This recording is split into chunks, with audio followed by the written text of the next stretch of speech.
Master stroke पे आप सभी का बहुत बहुत स्वागत है। मेरा नाम रूबिका लियाकत है। बीजेपी ने मिशन 2024 के लिए कमर कस ली है। मैराथन मीटिंग्स का दौर जारी है।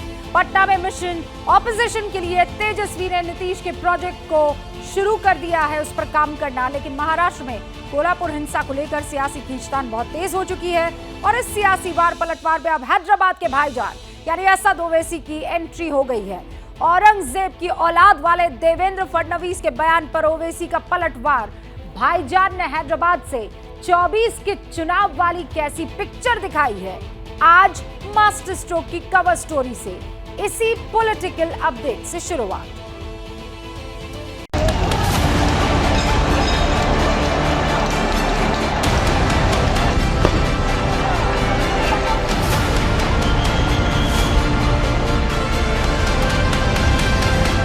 अचानक इतने औरंगजेब के औलादे कहां से पैदा हुई? गोडसे की औलाद कौन है बोलो हमको, ये आपटे की औलाद कौन है हमको बोलो।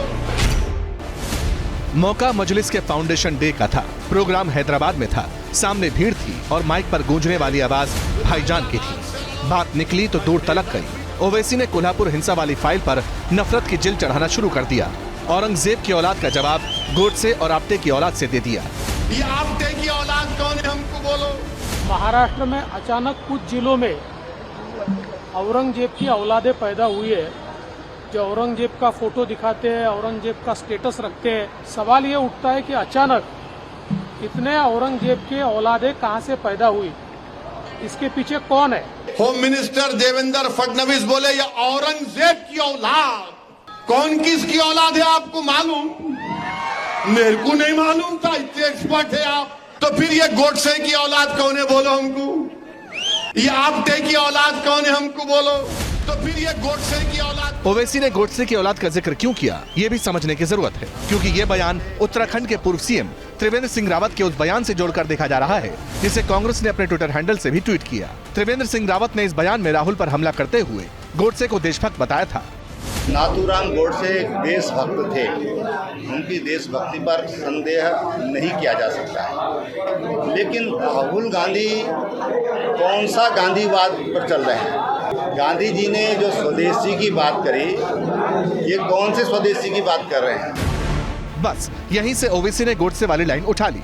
ओवैसी अटैकिंग मोड में थे। इस बार सीधा सीधा बीजेपी और शिंदे सरकार के साथ साथ मोदी सरकार पर तीखे हमले किए।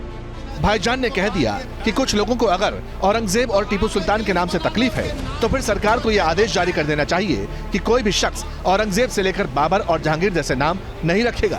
20,000 आरएसएस के लोग रोड पर निकल कर आ गए और क्या निकल कर आए कि किसी ने टीपू सुल्तान की फोटो लेकर निकला। तो आप एक लिस्ट बना दो कि नाम टीपू रखे तो बैन, औरंगजेब रखे तो बैन, बाबर रखे तो बैन, खिलजी रखे तो बैन, जहांगीर रखे तो बैन, बहादुर शाह जफर रखे तो बैन, शाहजहां रखे तो बैन। और बोल दो कि असदुद्दीन ओवैसी नाम नहीं रखना, वरना उसकी जबान से भड़काऊ भाषण निकलता है। आखिर में ओवैसी 24 के चुनाव पर आ गए। ओवैसी ने सीधा सीधा इल्जाम लगाया कि कोल्हापुर जैसी घटनाएं जानबूझकर हो रही हैं। वोटों को बांटने के लिए इस तरह की साजिशें की जा रही हैं। खड़े होकर जिम्मेदारी के साथ कह रहा हूं कि साजिश यही है कि पार्लियामेंट के इलेक्शन से पहले महाराष्ट्र में कोई फसाद करवाया जाए। इसीलिए हम महाराष्ट्र की बीजेपी की हुकूमत से, गवर्नमेंट ऑफ इंडिया से ये कह रहे हैं कि आप रोको इन चीजों को। महाराष्ट्र में आपको पार्लियामेंट जीतना है वो अलग बात है, मगर इस तरह से नहीं होगा। ओवैसी की तकरीर बीजेपी ने ध्यान से सुनी। बीजेपी की तरफ से काउंटर अटैक महाराष्ट्र में पार्टी के चीफ की तरफ से आया।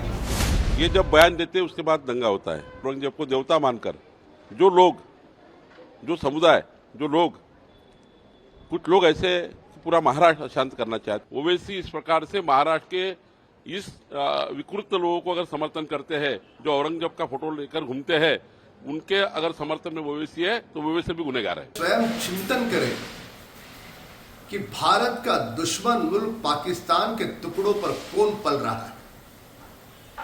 आपकी छवि पूरे हिंदुस्तान में दुश्मन मुल्क पाकिस्तान की औलाद इस प्रकार से क्यों बनी है? कौन किसकी औलाद, इसकी चर्चा जरूर होगी, पर आप पाकिस्तान के औलाद के भांति बात न करें। अब 24 के चश्मे से ओवैसी वाले सियासी फैक्टर को समझने की जरूरत है। ओवैसी उन पॉकेट्स में चुनाव लड़ते हैं जहां मुस्लिम बहुल सीटें हैं। वो बीजेपी के साथ साथ कांग्रेस पर भी हमलावर हैं और ऐसा करके वो बीजेपी के सामने मुस्लिम वोटर्स को कंसोलिडेट होने से रोकते हैं, उन्हें बांट देते हैं और इसका कहीं ना कहीं बीजेपी के विरोधियों को नुकसान होता है और बीजेपी सीट निकाल ले जाती है। तो क्या इस बार भी ओवैसी महागठबंधन के लिए मुश्किलें पैदा करने वाले हैं? जैसे ही घड़ी का काटा दोपहर 2:30 पे आए, बबीता जी का दिल सास बहू साजिश के लिए मचल जाए।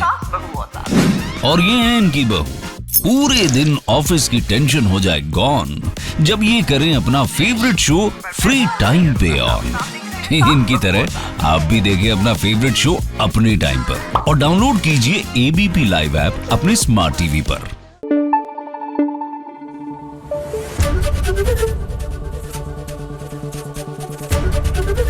एबीपी न्यूज आपको रखे आगे।